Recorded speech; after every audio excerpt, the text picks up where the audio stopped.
things are gonna get easier. Ooh, look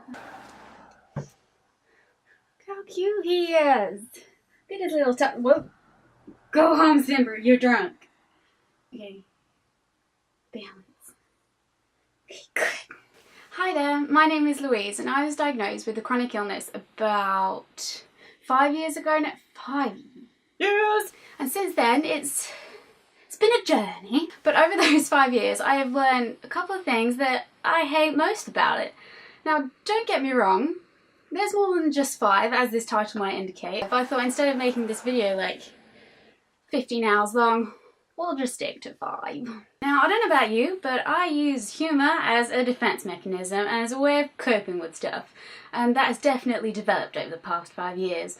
So, these 5 things that annoy me most about being ill all the time, I like to look at with humour. And that is not meaning to like look upon chronic illnesses lightly, it's just, it's the way I deal with stuff. So this isn't meant to, you know, belittle the way that you're feeling, it's just a way that I look at stuff to make stuff easier. Wow, that was coherent. Right, I have a little list. Let's crack on. Okay, I'm going to start with like number 5 and end with number 1. I've got a little list here of like 1 being the thing that I hate the most. Number 5, there is no end goal. Like there is no, right, once I get to that date in my life, this all goes away and I don't have to be, you know, tired all the time anymore. It's like, you know, at school, when I really didn't like school, but the one thing that made it so much easier to get through was knowing that at some point, high school is going to end and you're going to move on, you're going to get out and you're going to do things that don't involve school. However, there isn't the same end goal really, is there, for the chronic illness, because, you know, by definition it means it's a long-term thing. So it makes everything a lot harder to focus on because you've got no end goal. And I find that really annoying. Number 4, nothing is private. Like, nothing is private. I've had a wide spectrum of tests done. I have peed in many a pot. Oh, it's sad because it's true. I have had tests on many parts of my body to check that everything's functioning fine. And now, as someone that's 24 and that's pretty okay with the way I look and the way I am in general, you know, it's taken 24 years, but we got there. Back when I was 19 and had to have loads of tests done, got poked and prodded, I find this really, really invasive. For example, I have had many an x-ray. I have had many a camera in places where cameras shouldn't be. I have peed in pots. I have done other things in pots. I have had to show many different body parts to a complete stranger, doctor, obviously, medical professional, and there is no privacy, nothing's off limits. You will walk into your doctor's office and they will ask you about your bowel functions for that month. Yep. Cheers to that. They will ask about every bodily function that you could think of. And the other thing is, it's not always just you and the doctor in the room. There's often like a trainee that you've never met before. And, you know, when they're asking you about your bowel movements and how regular your periods are, it just gets, you know, even better. But anyway, I've kind of moved on from that, but I remember, you know, 2-3 years ago, this was a big thing that I got really embarrassed about. But, you know, now I'll pee in a pot to my heart's content. That sounds weird. Okay, we'll just go on to the next one. Number 3. I'm tired. All the time. I am tired all the time. And I don't mean like, you know, you get to work and you're just like, oh, I'm so tired, I wish I could have a lay in. No, I'm like tired. I'm body and soul tired all the time.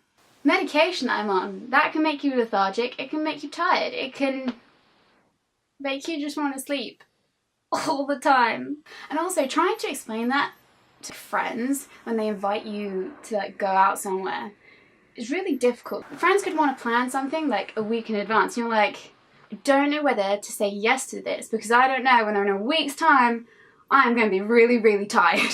And trying to explain that to people that are not in the same situation as you is so difficult. It's so difficult. And it's not like anyone's fault, it's just a situation. Because if you're not going through something, you're not going to fully understand someone else's experience. One thing though, I can impress people with how much I sleep. Like, I'll come in to work from the weekend and say, I had a 3-hour nap at the weekend, and everyone will look at me and sort of, you know, slow clap, because a 3-hour nap is pretty impressive, whilst still being able to sleep, you know, a full 7 to 8 hours the next night.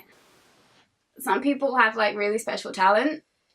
I have the really clever ability to nap.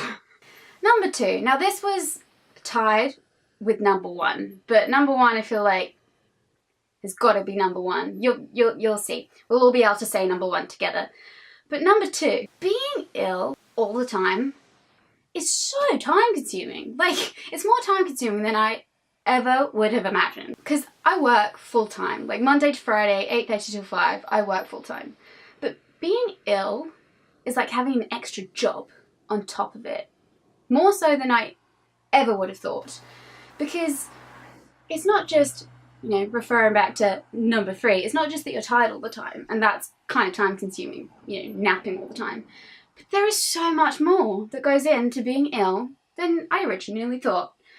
For example, ordering prescriptions, picking up prescriptions, booking doctor's appointments, applying to your work to be able to go to these doctor's appointments, going to medication reviews, going to appointments with my consultant who is at a hospital that is an hour away.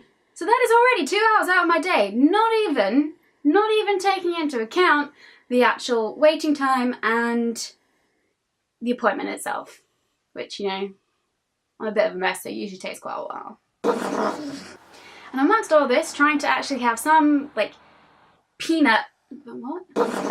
some peanut of a social life? No.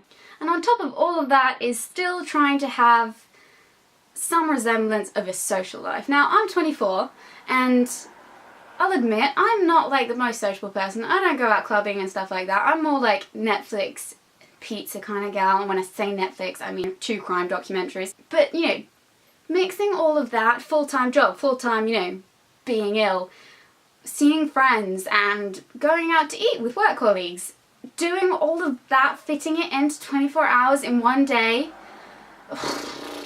it's exhausting.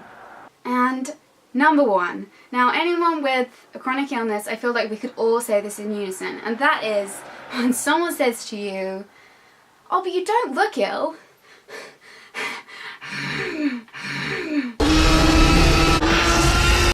Like, see, my issue with this is, I get that when someone says to me, oh, but you don't look ill, it's not meant maliciously. I feel like what that person is trying to say to me, oh, hey, you look nice today. And that is super nice, and I really appreciate that. But when it's phrased in that way, but you don't look ill, it belittles, in my head anyway, this might not be for everyone, it belittles what I'm going through. Because just because I don't have a cast on my leg or a bandage around my head doesn't mean that what I'm going through isn't really, really difficult. So on that note, those are the 5 things that annoy me most about having a chronic illness. Now, I'd love to hear about what annoys you most about having a chronic illness and whether you agree with any of the stuff that I've said. I hope this video didn't come across as too complaining. Does it sound whiny? Anywho, thanks for watching this video, and I'll see you later.